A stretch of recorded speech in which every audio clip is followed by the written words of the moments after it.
इन सब के बीच में भारतीय मौसम विभाग ने मानसून को लेकर के पहला अनुमान जारी कर दिया है। मौसम विभाग के मुताबिक इस साल मानसून सीजन के दौरान देश में सामान्य के मुकाबले ज़्यादा बरसात होने का अनुमान है।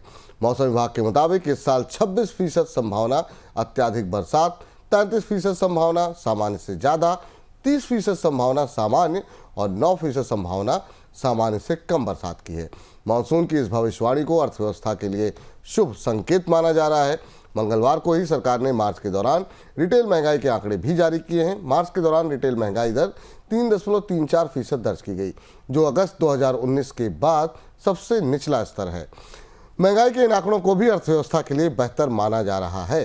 सर, कितनी राहत की उम्मीद है? महंगाई और मानसून एक साथ एक मोर्चे पर उम्मीद के मुताबिक जो आंकड़े दिखाई दे रहे हैं। बिल्कुल, मानसून की खबर काफी अच्छी है और आज हमारे पास दो तीन भारतीय अर्थव्यवस्था के लिए दो तीन अच्छी खबरें हैं महंगाई और मानसून को लेकर। 2 दिन पहले मैंने आपको बताया था कि स्काईमेट ने भविष्यवाणी की थी कि भारत में सामान्य से औसत से अधिक बारिश होने की मानसून में संभावना है, और अब भारत के मौसम विभाग ने भी अपनी भविष्यवाणी कर दी है। मौसम विभाग ने अपनी भविष्यवाणी में कहा है कि जो एल नीनो का असर था वो पूरी तरह खत्म हो चुका है और इस साल मानसून पर कोई संकट नहीं है। इस साल मानसून पर किसी तरीके का मौसमी गर्मी का संकट बनता नहीं दिखाई दे रहा है। ये माना जा रहा है कि भारत में सामान्य और सामान्य से अधिक बारिश हो सकती है, जो कि भारतीय अर्थव्यवस्था के लिए कृषि आधारित अर्थव्यवस्था के लिए एक बेहद अच्छा संकेत है, क्योंकि आंकड़ों के मुताबिक भारत में करीब 52% के आसपास खेती सीधे मानसून से प्रभावित होती है। और इसके साथ आज हमारे सामने महंगाई के आंकड़े भी आए। महंगाई के आंकड़ों से भी कुछ महत्वपूर्ण संकेत मिले हैं, जिससे हमें आने वाले समय में भारतीय अर्थव्यवस्था में जो तस्वीर बदलती दिखेगी, खासतौर पर ब्याज दरों के मामले में वो सामने आएगी। आज दोनों महंगाई के आंकड़े आए, सीपीआई के, खुदरा महंगाई के भी और थोक महंगाई के। आंकड़ों के हिसाब से फूड इन्फ्लेशन 3% से नीचे आ गई विपुल जी, जो 3.75% थी फरवरी में। मार्च में 2.69% के ऊपर आ गई।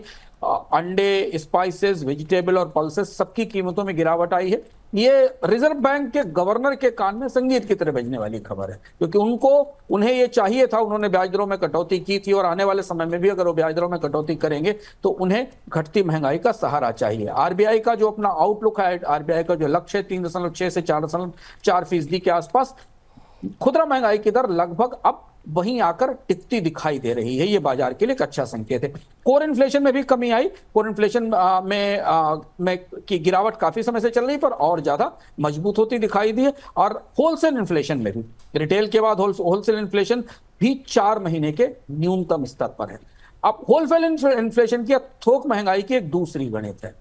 थोक महंगाई ये भी बता रही है कि भारतीय बाजार में मार्जिन्स टूट रहे हैं कंपनियों के। उनकी वित्तीय तस्वीरें जो आने वाले समय में मिलेंगी, उनके जो रिजल्ट्स मिलेंगे, उनमें हमें इसका असर दिखाई देगा, लेकिन थोक महंगाई में भी कमी हो रही है।